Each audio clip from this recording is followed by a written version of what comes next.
Assalamu alaikum everyone. Hope you all are doing great in your lives. So here my day starts off with making my timetable, my to-do list. So इसमें biology का unit support and movement है जो कि I have to do today. So here I was cramming that as I have told in all of my previous videos that I cram each and every word for biology. सिर्फ पढ़ती नहीं हूँ मैं because I think so सिर्फ पढ़ने से तो याद बिल्कुल भी नहीं रहता. So yes, word to word मैं याद कर रही थी यहाँ पर. और वैसे भी it's very difficult for me कि मैं बैठ कर पढ़ूँ because मुझे चल चल के याद करने की आदत है. तो यहाँ पर I was struggling so much. और दूसरी बात ये कि कैमरा ऑन हो तो फिर तो बिल्कुल भी नहीं पढ़ा जाता, but still I was doing. And secondly the main reason of cramming is कि इस साल वैसे भी हमारा क्योंकि हमें 5 से 6 बोर्ड्स की बुक्स तो पढ़ना बिल्कुल ही पॉसिबल नहीं है. सो एटलीस्ट हम अपने बोर्ड की बुक्स को अगर अच्छे तरीके से कर लेंगे तो it would be much better. कि और वैसे भी I am from federal board तो इसकी तो बायोलॉजी वैसे भी बहुत ज़्यादा इंपॉर्टेंट है. So yes that's why cramming is the necessariest thing for biology specially. So यहाँ पर मैं स्टिकी नोट्स बना रही थी, वो चीज़ें जो चैप्टर में से मुझे हमेशा भूल जाती हैं. So I was writing on the notes and pasting on the wall कि मैं चलते फिरते पढ़ लूँ उनको.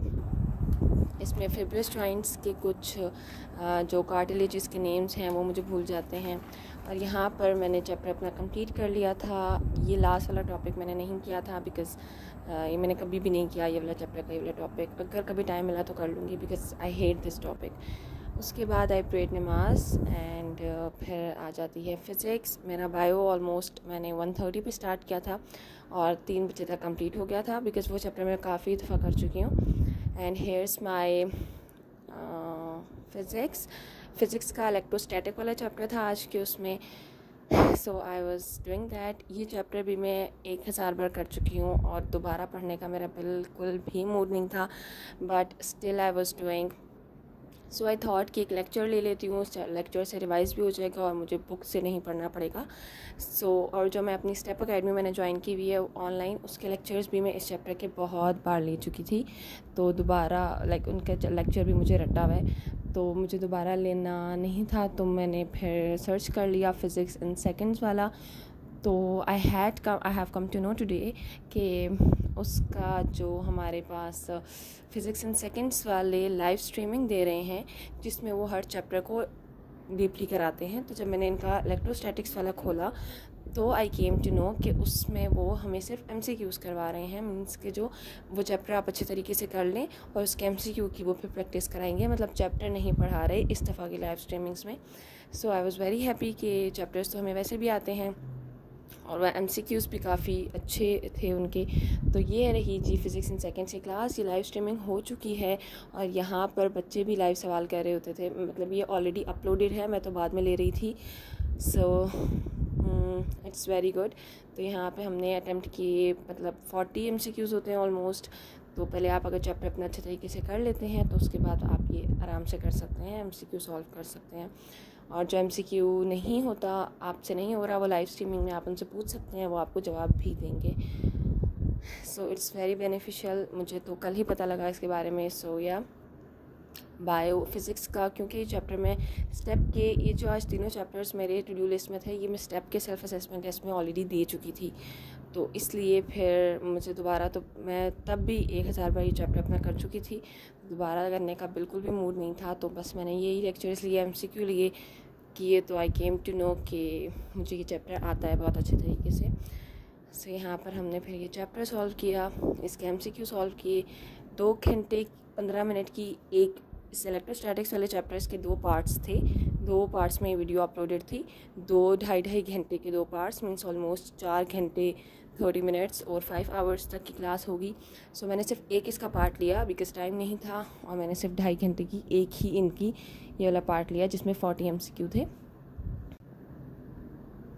और यहाँ पर शाम हो गई थी और मेरी अभी केमिस्ट्री भी रहती थी. ये मैं फ़ास्ट फॉरवर्ड पे ले रही थी बिकॉज़ MCQ थे मुझे ऑलरेडी आते थे. तो 1.75x पे मैं ये ले रही थी लेक्चर्स ताकि जल्दी जल्दी ख़त्म हो बिकॉज़ मेरी केमिस्ट्री भी रहती थी. और केमिस्ट्री की आज की टू डू लिस्ट में I had basics of organic chemistry, जिसमें सारे हाइड्रोकार्बन्स हैं एंड सारी बेसिक्स जो हैं, आइसोमेरिज्म, वो सब कुछ. तो वो मैंने आज करना था और वो भी मेरे बिल्कुल फिंगर टिप्स पे है. और ऑर्गेनिक केमिस्ट्री तो वैसे भी मेरी बहुत ज़्यादा फेवरेट है. तो फिर मुझे वो भी करनी थी, वो भी मुझे ऑलरेडी आती थी, तो उसके भी मैंने फिर सोचा कि फ़िज़िक्स इन सेकंड्स की बस वो लाइव क्लास अटेम्प्ट कर लेते हैं। वो 1 घंटा 45 मिनट्स की थी and it was just perfect class for chemistry, it was perfect.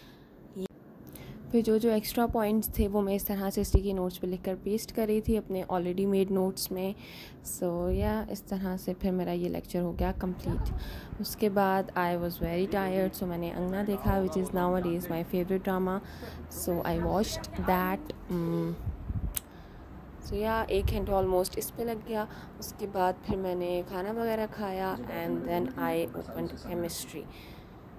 तो यहाँ पर हमारी केमिस्ट्री की क्लास स्टार्ट हो गई थी। मैंने स्टार्ट कर दी थी, ये ऑलरेडी लाइव गुजर चुकी है, अपलोडेड क्लास है। सो उसके बाद फिर मैंने ये क्लास ली। It was very very beneficial. I would recommend you all to take that because MD जैसे क्वेश्चंस हैं और आपको सिर्फ MCQ नहीं कराते, उस MCQ से रिलेटेड सारी नॉलेज भी देते हैं जो कि नेसेसरीस्ट है फॉर द चैप्टर। सो यहाँ पर हमारी क्लास थी। अब आगे मैं एक MCQ शेयर करने लगी हूँ, लाइक इस तरह से वो समझाते हैं, एंड पे आपके क्वेश्चंस होते हैं, तो आप अगर पूछोगे तो वो आपको दोबारा से भी समझाएंगे। तो ये मैं एक क्लिप शेयर करूँगी, सो वॉच दैट। जी 27 MCQ को रिपीट करने के लिए कहा गया। तो इसमें हम हाइब्रिडाइजेशन की बात कर रहे हैं। हाइब्रिडाइजेशन का मतलब है कि डिफरेंट ऑर्बिटल्स आपस में इंटरमिक्स होते हैं और इंटरमिक्स होने के बाद वो नए हाइब्रिड ऑर्बिटल बनाते हैं और उनकी शेप भी सेम होती है और उनकी एनर्जी भी सेम होती है। अब वो ये कह रहा है कि sp हाइब्रिडाइजेशन किन के मिलने से होगी। तो इसमें हमने बात की है, जैसे कि कार्बन के केस में हमने बात की है, तो यहाँ पर जो कार्बन का 1s है, कार्बन का 1s और 2p, इनमें बहुत ज्यादा एनर्जी डिफरेंस है। हमेशा ऑर्बिटल्स वही इंटरमिक्स होते हैं जिनमें एनर्जी डिफरेंस बहुत कम हो, मतलब 2s और 2p में जो एनर्जी डिफरेंस है वो बहुत कम है, इसलिए ये आपस में इंटरमिक्स हो सकते हैं। 1s और 2p में एनर्जी डिफरेंस ज्यादा है, तो इसीलिए 1 2s होगा इसका और 1 2p होगा, 1s नहीं हो सकता इसका। तो sp में एक s मिलेगा और एक p मिलेंगे और 2 sp हाइब्रिड ऑर्बिटल बनेंगे। और s कौन सा मिलेगा? 2s and 2p।